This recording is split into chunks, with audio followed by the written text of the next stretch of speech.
Okay,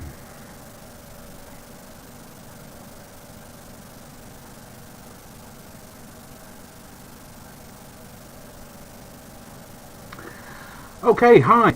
I've literally this last minute or so just finished the higher paper. So I'm getting ready now to do the foundation paper. As I've said to the higher candidates, I genuinely haven't seen these papers before. The one thing that you will see is that I've literally just finished this one. You know by now that there is some of the questions that are on higher are also on foundation. So towards the end of the paper, I'll try to pretend that I've seen it for the first time to give you that that kind of help and support. Otherwise, watch, ask questions as we go, see how we get on. I've got all my normal examination equipment with me, so I've got my pencil case, protractor, compasses, pencil sharpener, ruler.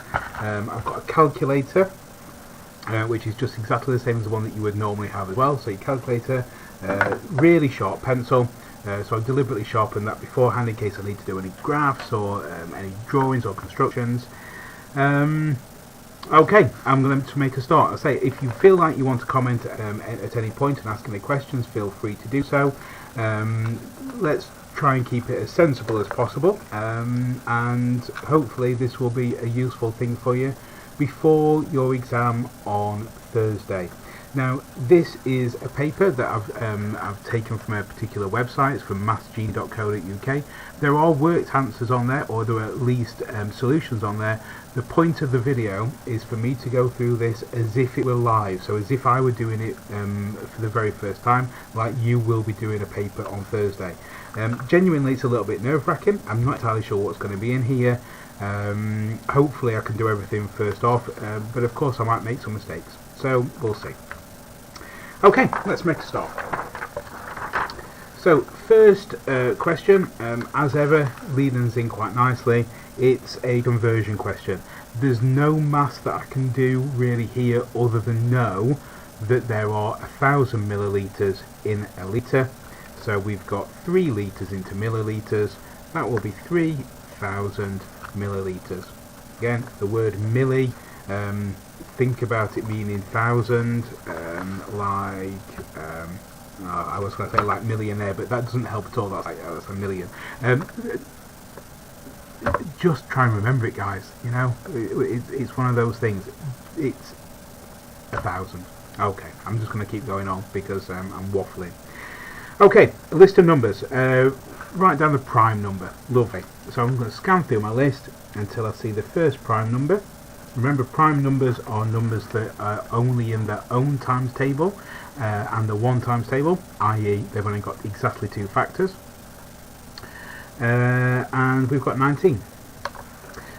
Write down a square number. Again, a square number, numbers that have times by itself and got this as an answer. So 4 times 4 gets me to 16. 16. Okay, next question. Write down all the factors of 20.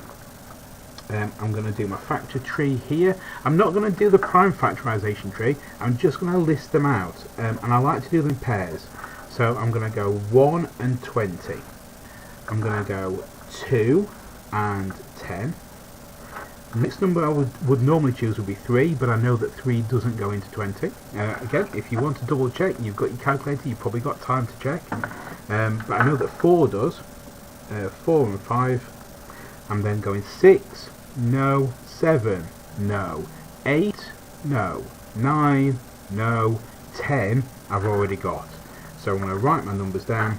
1, 2, 4, 5, 10, and 20. Okay, at some point during the video it would be really helpful if there is a comment from somebody to say that they can still see it. Ideally, maybe when I get to question 6, if somebody can comment to say question 6, that would be really helpful, just so that I know that I'm not just talking to myself, and that it's all working the way that technology is supposed to. Okay, question 4. Write down the probability of scoring an odd number on an ordinary 6-sided dice. Okay, odds 1, 3 and 5. There are 3 of those. There are 6 things in total. So 3 out of 6. As a probability question, you don't have to cancel down your fractions. If you want to, and you're confident to, feel free to, but you don't have to. The probability of scoring a 6 on an ordinary 6-sided dice, there's one way of getting a 6, so that'll be 1 out of 6. Do not, at this point, do anything in terms of ratios, and ideally, don't use the words. Only use probability words if you've been asked to choose it from a list. Otherwise, you need to be writing these as fractions. Okay, moving on. 3 different options for a starter and 3 different options for a main course. List all different combinations that can be chosen. I am absolutely not going to write out the words. I'm going to use B for bread, S for salad, O for olives, L, P and R. And I'm going to do it very systematically. I'm going to start off with bread and lasagna, bread and pizza, bread and ravioli, and so on. So bread lasagna, bread pizza, bread ravioli. Moving on to salad. Salad lasagna, salad pizza, salad ravioli. And finally, O-L, O-P, O-R. Okay, done. First time we've seen any algebra. Simplify. We've got a times. 3f times 4g. 3f times 4g. 3 times 4, do your numbers first, then do your letters, put them together in alphabetical order. So 3 times 4 is 12, f, g. Nothing else to do. Simplifying. I've got 3x minus 6y plus 5x plus y. I've deliberately circled them. Thank you very much, Mr. Granger. I'm glad that somebody is watching and enjoying. We've got 3x plus 5x. 3x plus 5x gets me to 8x. Notice I know what to do with it because it says plus 5x. 3x we know is positive already. So 8x, let's write it on my answer line. Negative 6y plus 1y. Again, at this point, if you're overly confident, use your calculator. Minus 6 plus 1 is negative 5. So you're going to write down minus 5y. Don't make a silly mistake on these ones with your negative numbers when you can use your calculator. It's very, very easy to make mistakes and every mark counts. Okay, next one. We've got ratio. 32 to 24 in its simplest form. Again, this is a little bit like doing it on your calculator. Now, what I'm going to say here isn't strictly true, but in terms of the process, it's going to help. So, 32 over 24. If it was a fraction, my calculator will simplify this down for me, to 4 and 3.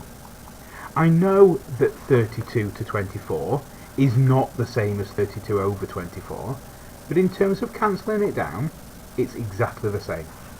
So I'm going to write it as 4 to 3. Okay? Next question. 1/9 of people in a class are left-handed. Write the ratio of left-handed people to right-handed people.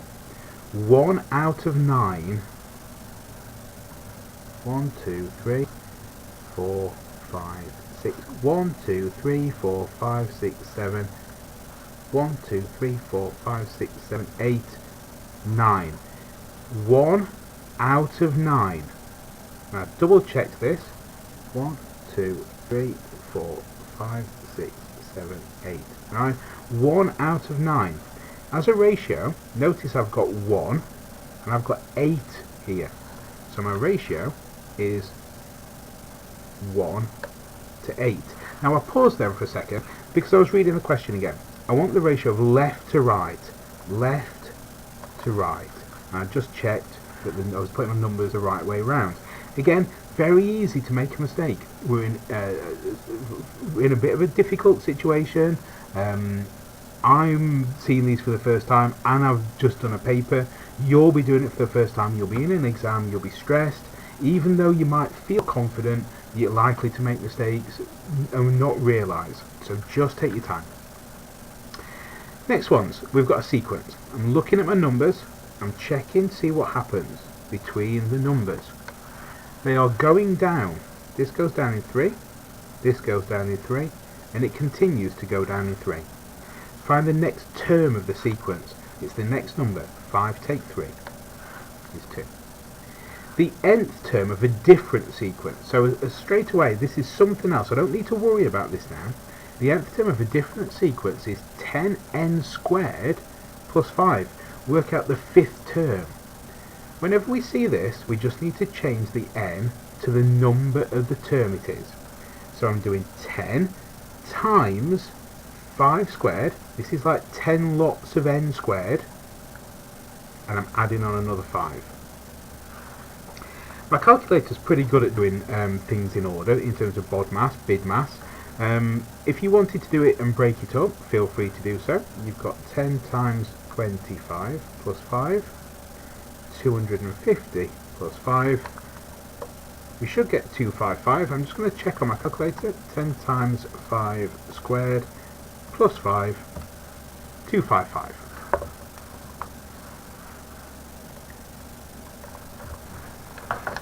Okay, moving on. Amelia wants to buy 6 sausage rolls. Really, Amelia? Each sausage roll costs 84p. Amelia pays with a £10 note. How much change will she get from £10? Okay, calculator time. 6 times. Now, at this point, you might be tempted to put 84. I'm putting 0.84. I'm doing it as pounds. So no pounds, 84 pence. Giving me a funny number to start with. Press my FD button. So £5 and 4 pence. Now, again, you might just be tempted to write down £5 and 4 pence. I'm actually writing down what I've done. 6 times 0.84 is £5 and 4 pence. How much change does she get? 10 minus 5.04. Let's not give it any room to try and make us get an error. Just do it on your calculator and away we go. 4.96.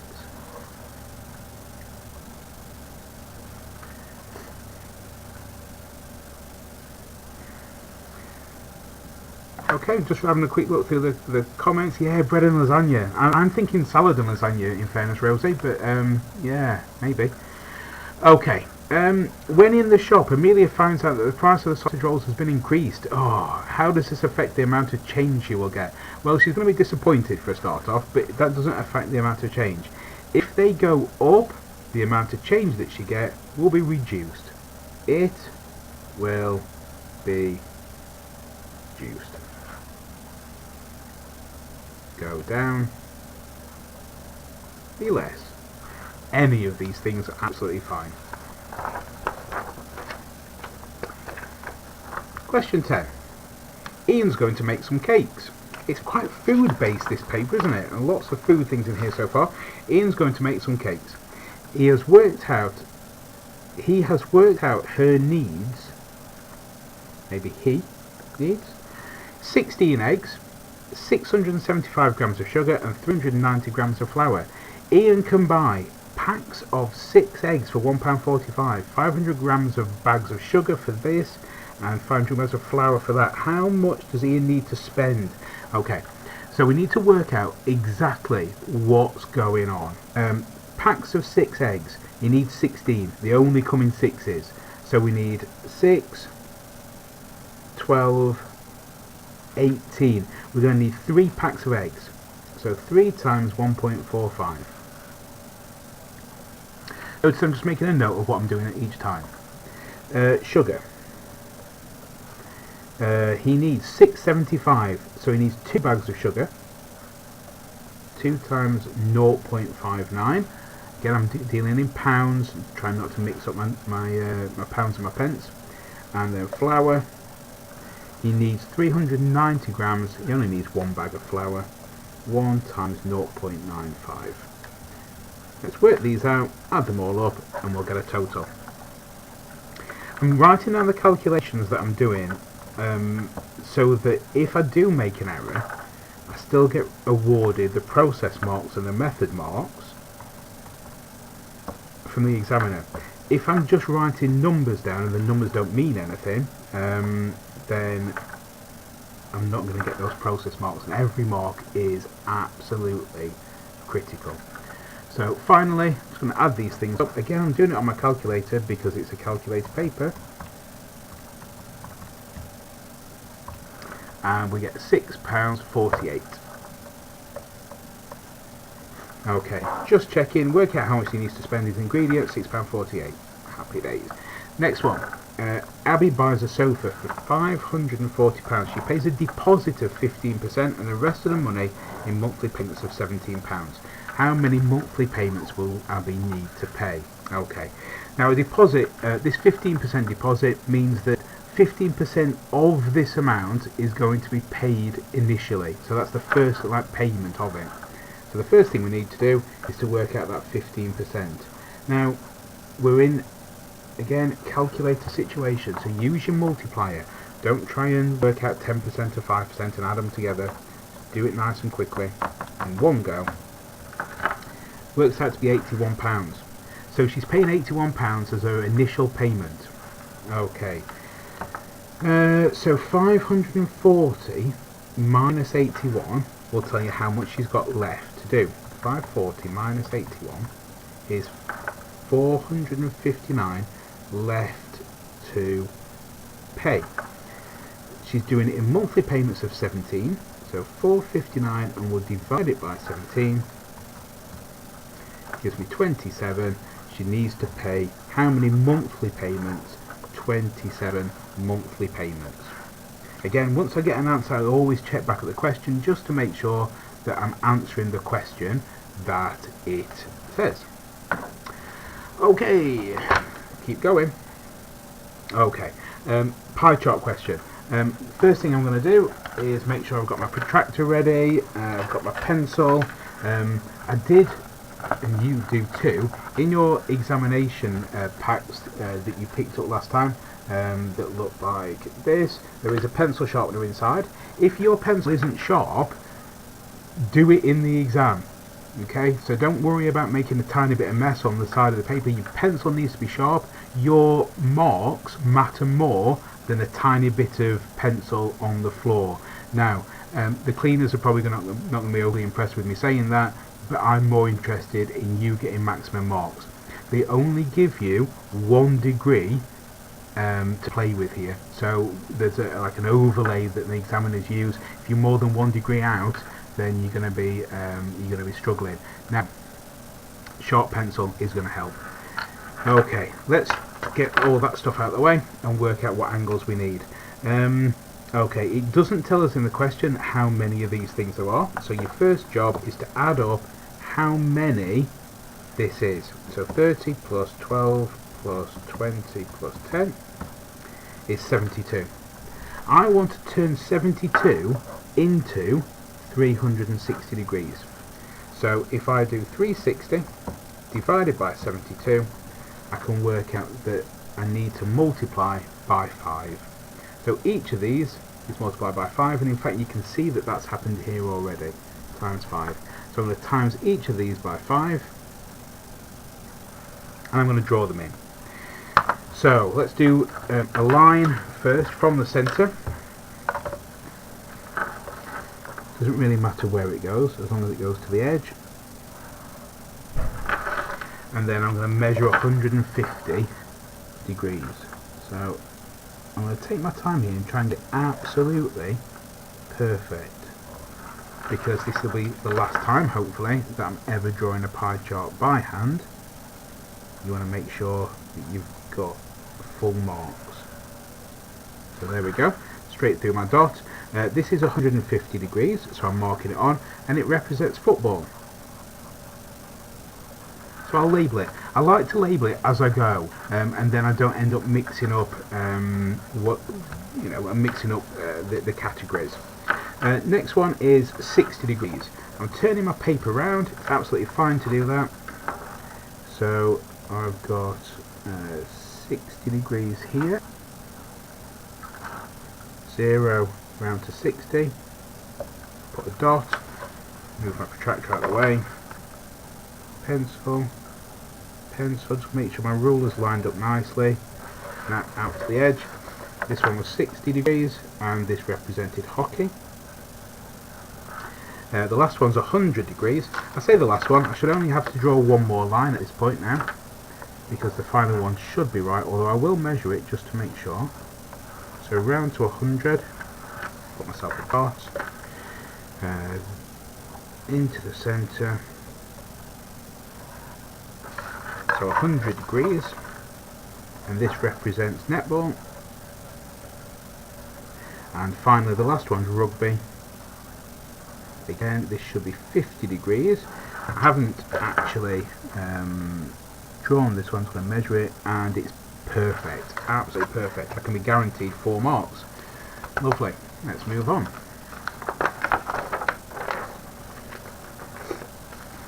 Ooh, okay. This is the first time that we've seen this. Diagram accurately drawn. It's in bold letters. It's the first thing that kind of jumped out of the page at me.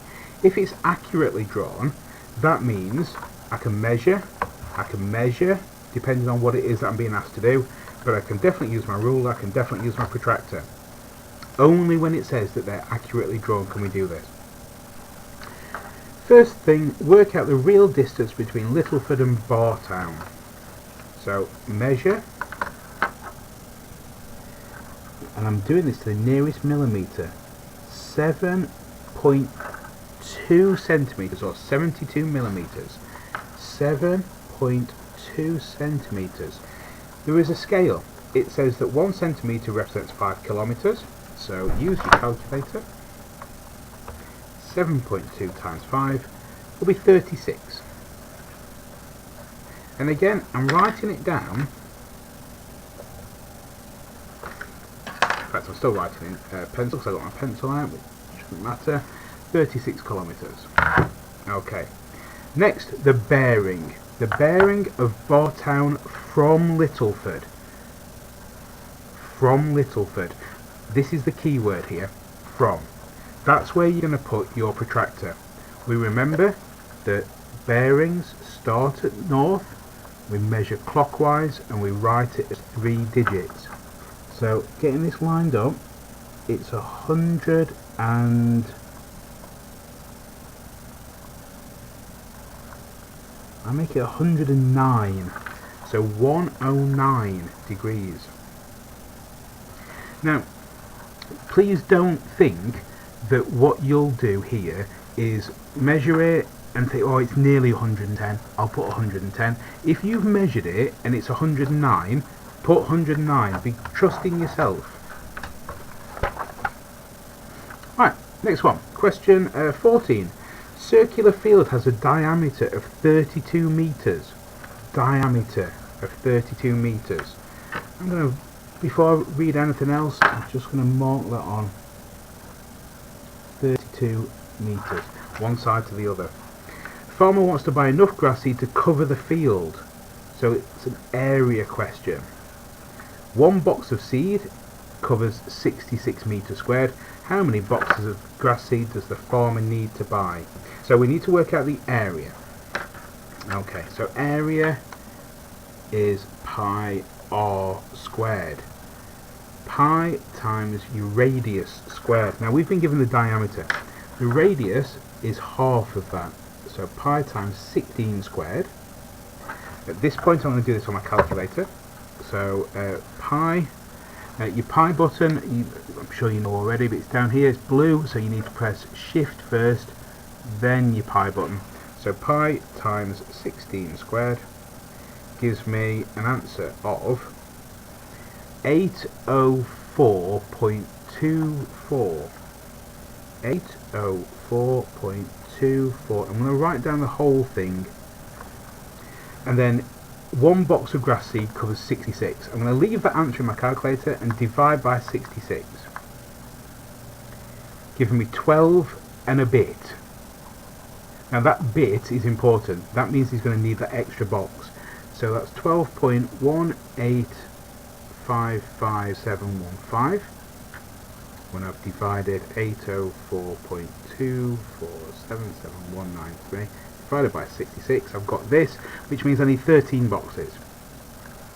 It's one of those questions that we have to round up, even though it's only like 0.1, it's still more than that box. Okay. Yeah, circular fields, that'd be cool. Yeah, I guess you can. There's no reason why not. Okay, here's a number line. On this number line, show the inequality. Okay, best bet here. Circle the numbers first. I'll use my pencil, just in case I make a mistake. So minus 3, here's minus 3. 2, here's 2. I'm joining them up. So my numbers go between minus 3 and 3. I'm then looking at my inequalities. This one can equal minus 3. So that one can be coloured in to show it can equal it. You leave it open if this is open here. Okay, again, 2 marks.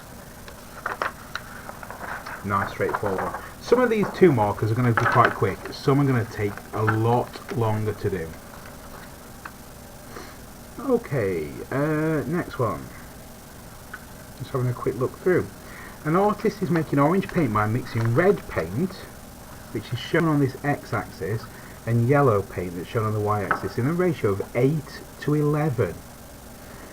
Nasty numbers. Okay. Use this information to draw a graph showing the relationship between the amount of red paint and the amount of yellow paint used. Okay, again, 2 marks. All we know is that for every 8 red, we have 11 yellow. So I'm going to use my scale. I'm going to go along 8, and I'm going to go up 11. And I'm going to put myself a little cross. I'm going to go another 8 along, which will take me to 16. And I'm going to go up to 22. Just check 15, 16, 22.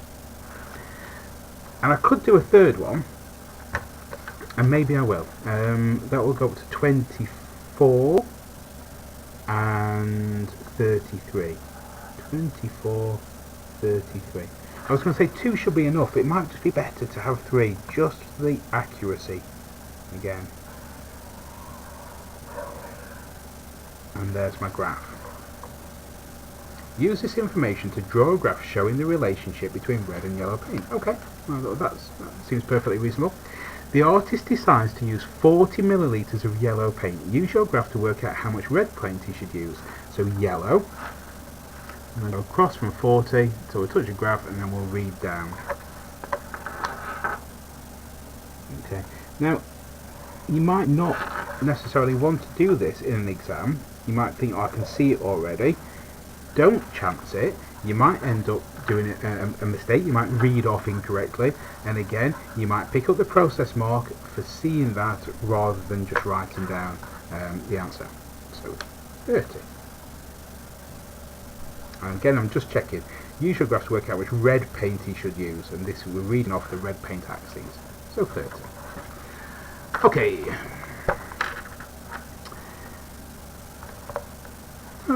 Okay. We've got a cuboid. ABCD is a square. I'm just shading it in so we can see. With an area of 25.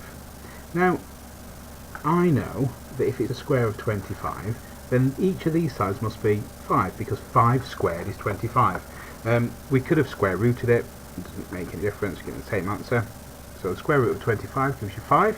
So those 2 lengths are 5. I'll be honest, I've not really read the question yet. I'm just filling in information that I can do.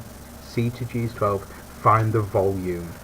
Didn't matter about these after all, because all we want to do is do this area times by how long the shape is. So I'm doing 25 times 12, which gives me 300. I was about to say check on the line to make sure you've got your units, and yes you have.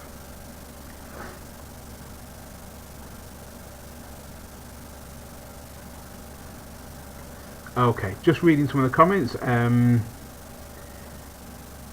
Okay. Yeah, I can see that there's an interesting question about the graph.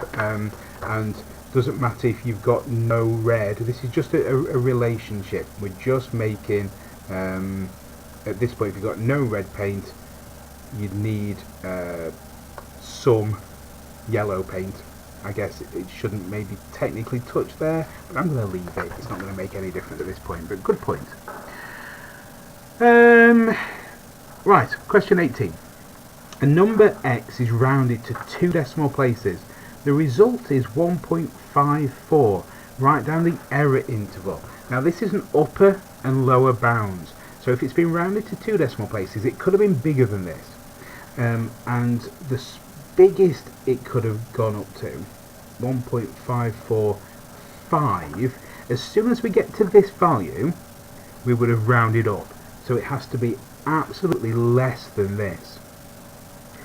If it was 1.535, that value would have rounded up, and it could have equaled this one. So I'm using this inequality sign showing an equals on this side, but strictly less than that value, because as soon as it gets to 1.545, it would have rounded up the next way. The way that we write our error interval is exactly the way I've just written it here. So, like this. So think about it, if it says to 2 decimal places, what would have happened with the 3rd decimal place? That's what we're looking at there. And you're always going to put 5s on. It's going to go down and up. Okay.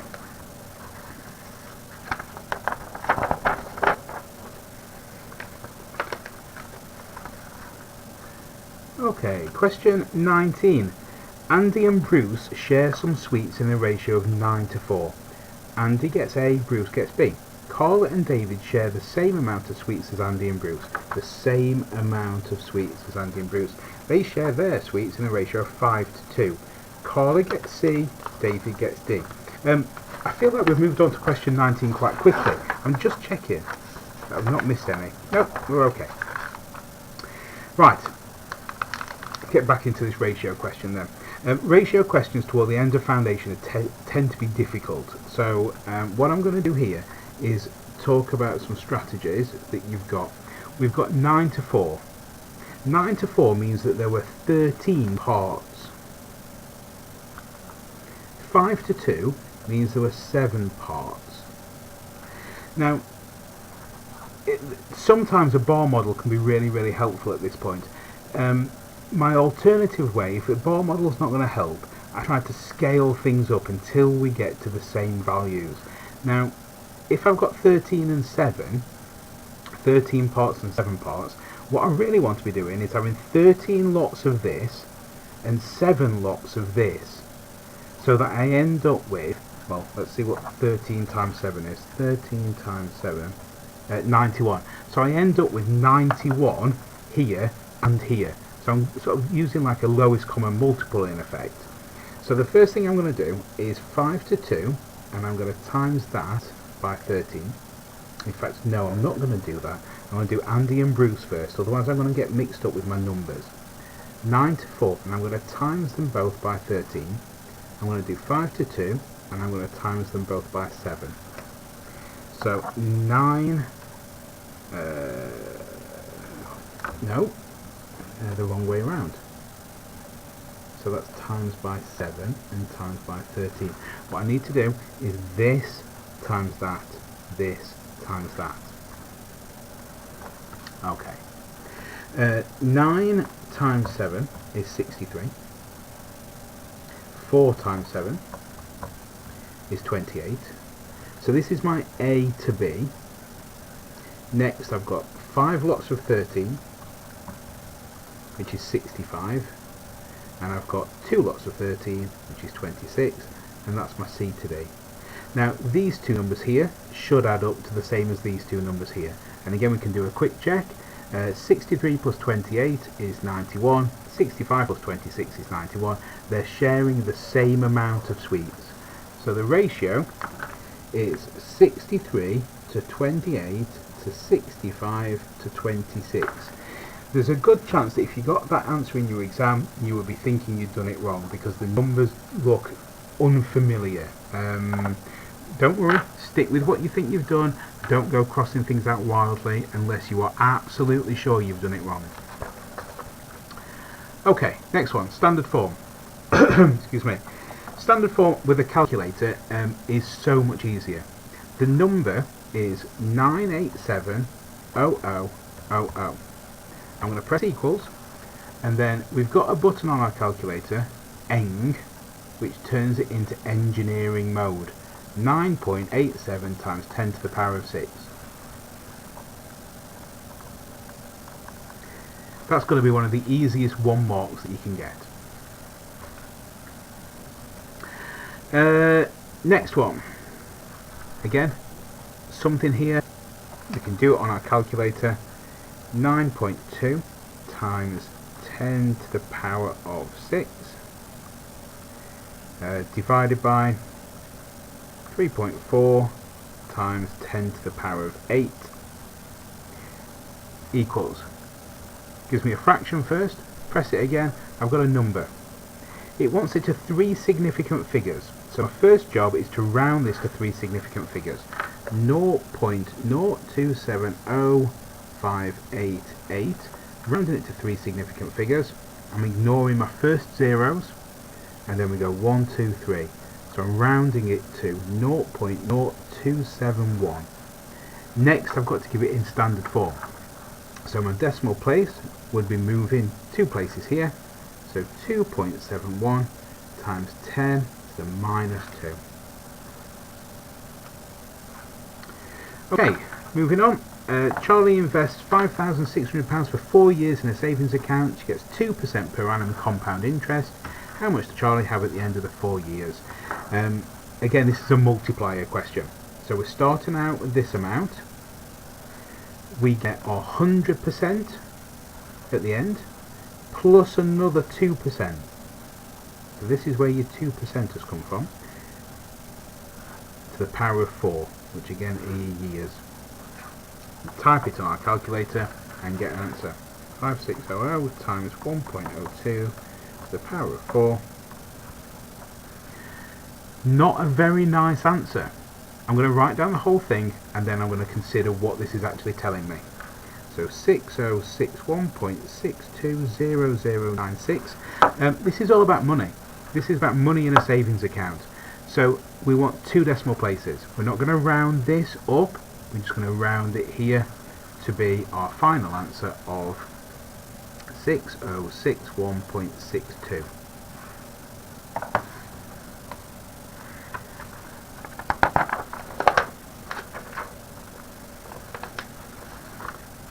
Okay.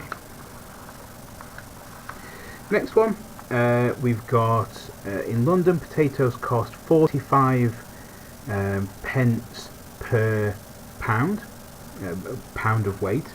In Dublin potatoes cost €1.48 per kilogram. We've got some conversions going on. In which city are potatoes better value for money, London or Dublin? You must show your working.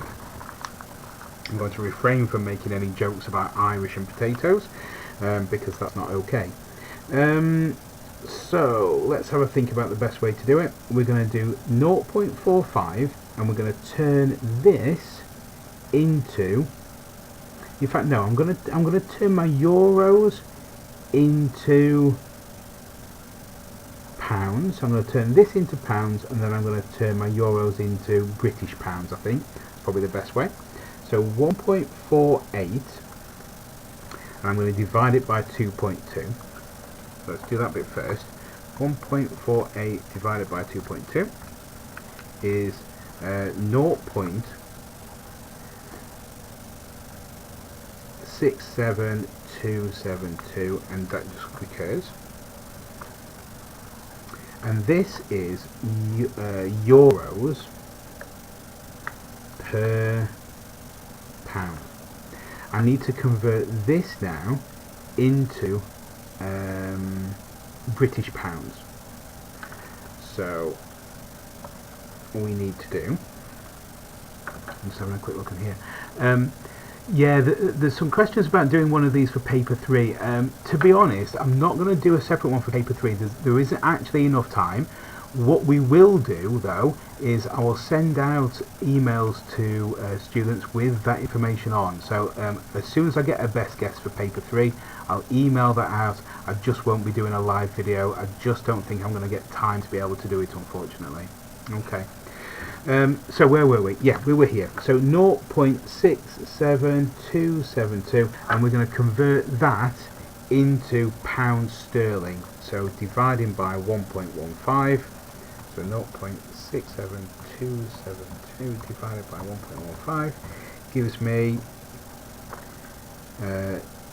0.58, and this is pounds per pound in Dublin.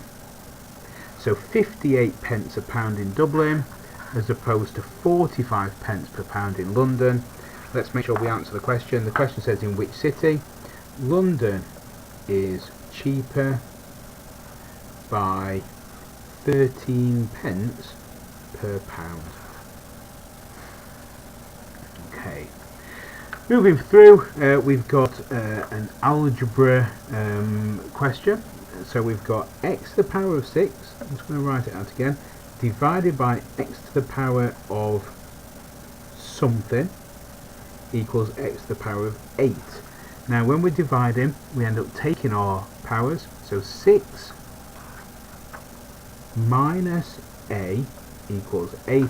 We need a value here. We can do 6 take minus 2, negative 2, that gets us to 8.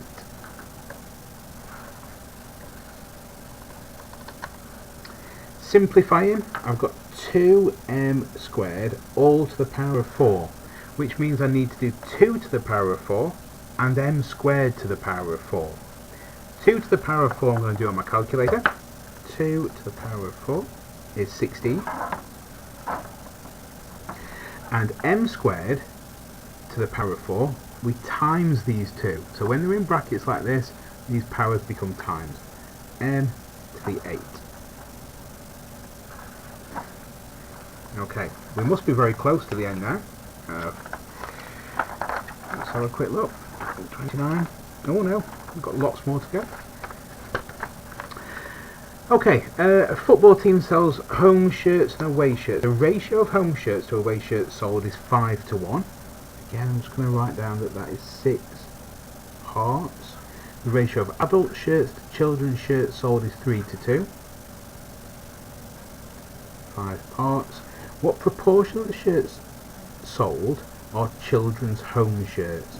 So home, so 5/6 of them are home. Now, notice here I've got 5 out of the 6 parts. Of these, those people that I've taught will know that I use to represent a times. So times and of are interchangeable. Of those, I've then got adults to children's shirts, and I want children's. What proportion of children's? So 2 out of 5. Times the two things together, and I'm going to get 10 over 30. And just do this on your calculator, you will get a third. Okay, so literally type that bit on your calculator. Question 25. Question 25, we have got average house price. Average house price, it's gone from this to this. Calculate the percentage change in house prices. Percentage change. Change divided by original times by 100. So your first thing we need to do is work out the difference between the two numbers. So I'll do that on my calculator. 474,902 minus 469,538 is 5364. The original price. This is the original because it's the first time. So 474,902. We're timesing it by 100 to turn it into a percentage. So 5364 divided by 474,902 times 100 gives me 1.129 and so on. So I'll write that bit down. 1.129496191, and we're going to round it to something sensible, and we're going to round it to 1.13. I think probably makes the most sense. Okay, let's keep going. Venn diagram. Again, one of these crossover questions. These were on the higher paper. It's all about understanding what the symbols mean. So first of all, it says list the members of A and B. So which numbers are in A and in B? Well, it's these three here. 1, 3 and 8. They're in both A and they're in B. They're in that intersection there. A number is chosen at random from the entire universal set. Find the probability that it's in B or C. So let's look at all the numbers that are in B or C. All these ones, they're in B or C. You see?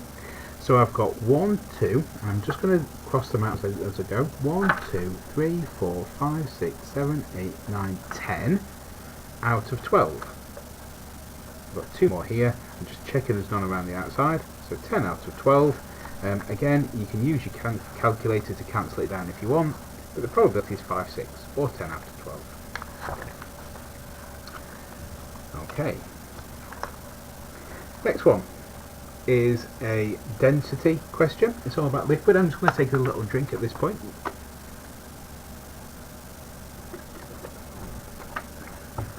Okay. So we've got 100 mils of liquid A and 200 mils of liquid B. We're mixing them together to make a new liquid C.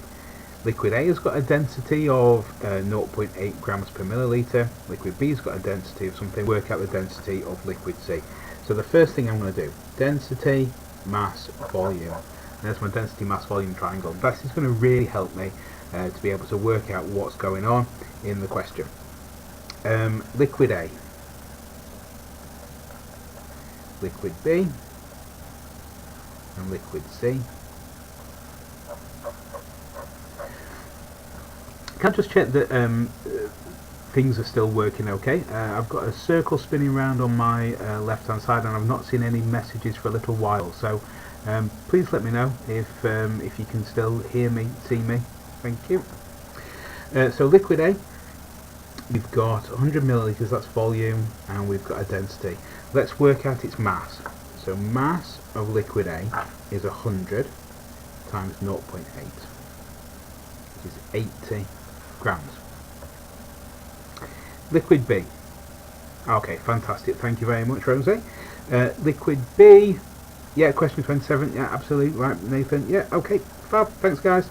Liquid B. We've got 200. 200 is my volume, and I've got a density of 1.1.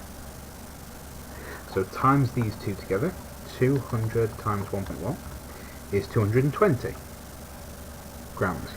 Now when I mix these two things together, we're trying to work out the density of the new liquid. It's going to be somewhere between 0.8 and 1.1.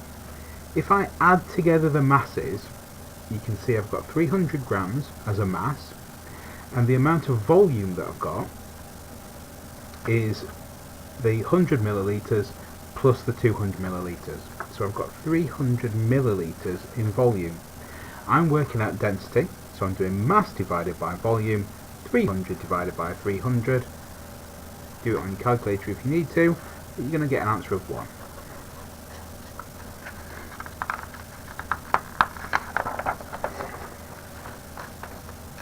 We are very close now. So we've got 28 and then we're on to the back page and we'll see where we go from there. So I'm just going to have a quick look at these ones. Okay. So, 28. Shape question. Whenever we've got shapes like this, we're noticing that there are no angles here. I feel like the way into the question is always the same, and that is to work out what your exterior angle is, assuming that these are regular. So let's read through first. Shape A is a regular triangle. Regular means equal sides, equal angles. So typically we would call this an equilateral triangle, but they're all 60 degrees.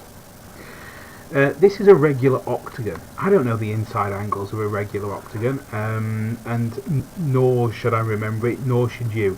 The way in is to remember the way to get the exterior angle. Remember, it's 360 divided by the number of corners that the shape has got. So 360 divided by 8 gives you 45. So the outside, the exterior angle, is 45 degrees. Using our angles on a straight line knowledge, we can then say that the inside angle is 180 minus 45, which is 135 degrees. Now I've done it over here, but because this is a regular shape, all these angles are going to be 135. So the one up here is also 135. Notice I've now got two angles. I've got 60, 135, and whatever this bit is. These are angles at a point. These add up to 360.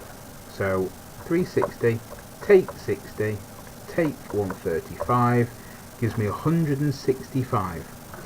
So polygon P, whatever shape this is, has got an interior angle of 165.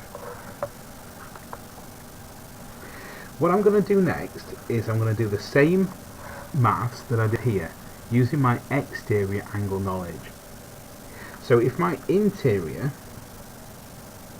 of polygon P is 165, I can do 180 minus 165 giving me 15 degrees, and that's my exterior. If I do 360 divided by 15, just like I did here, it'll tell me how many sides I've got. So 360 divided by 15 is 24. It's a 24-sided shape. That's my calculator broken.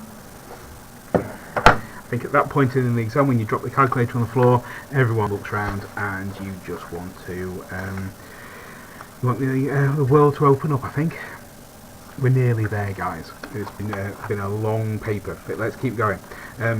Next few, we've got to the back page. Doesn't say anything down the bottom, but I would always check the back just in case. This one does have questions on the very back as well, so it's always worth checking. We're going to work out mean. Estimate the mean height. We've got mean from a table. We've got categories. And for these, we're going to have to use the midpoint. So we're going to find the midpoint between these values. So we're going to make an extra column, midpoint, and we're going to do midpoint times frequency.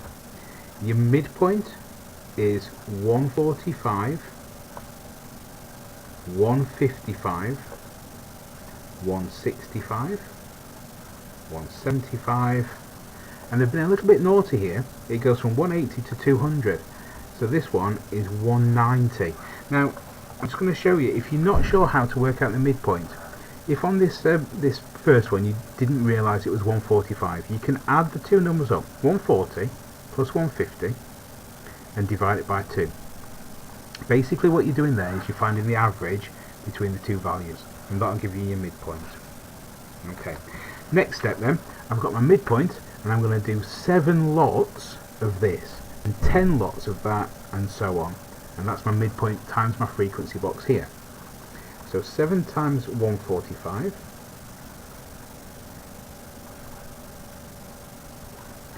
15 times 165, 19 times 175, 9 times 190, and then whenever we're doing an average, a mean, we need to add them up and divide by how many there are. So we're going to add them up, 1015 plus 1550 plus 2475 plus 3325 plus 1710 gives me 10075. And when I say we're dividing by how many there are, we're not dividing by 5 because there's 5 rows. We're dividing by the total of the number of tomato plants that he's got. So let's add up these. Let's add them, because his name's Adam. 60.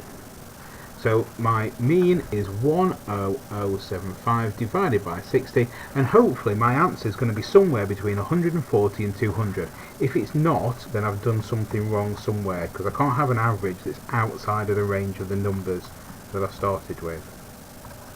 And sure enough, 167.92. But first of all, let's write it all down in case I make a rounding error. 167.92 centimetres.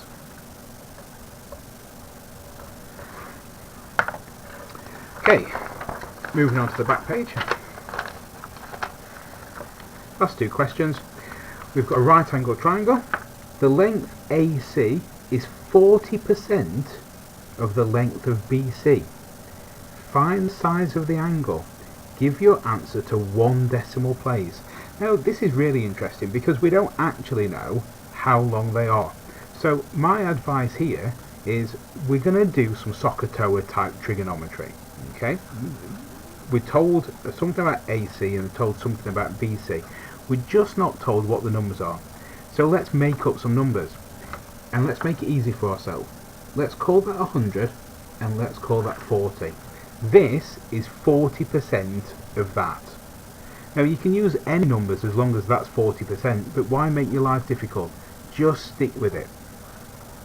Now we've got opposite and we've got adjacent. So we're going to use SOHCAHTOA. The one that's got opposite and adjacent in is tan. So we're going to say tan of the angle equals opposite over adjacent. 40 over 100. To get the angle, we have to undo the tan. So we're going to do tan to the minus 1 of 40 over 100. Type it in my calculator and see what it says. So tan to the minus 1 of 40 divided by 100 is 21.8. So 21.8 degrees. I'm pleased it's a number like that because it looks like it should be about that. If I'd got a number that was 200 and something, or you know, a really big number, I might be questioning whether I've done the right thing, but this seems perfectly reasonable. And it says to 1 decimal place, and I've rounded it to 1 decimal place. Last question then, 2 more marks. Factorise this quadratic. We need numbers that times together to make 24, that I can somehow get 11 from by doing some kind of addition or subtraction. I'm going to list out all the numbers that times together to make 24. So 1 and 24, 2 and 12, 3 and 8, 4 and 6. And I'm looking at these numbers and thinking, how can I get an 11 from any of these numbers? Well, a 3 and an 8 I can get an 11 from.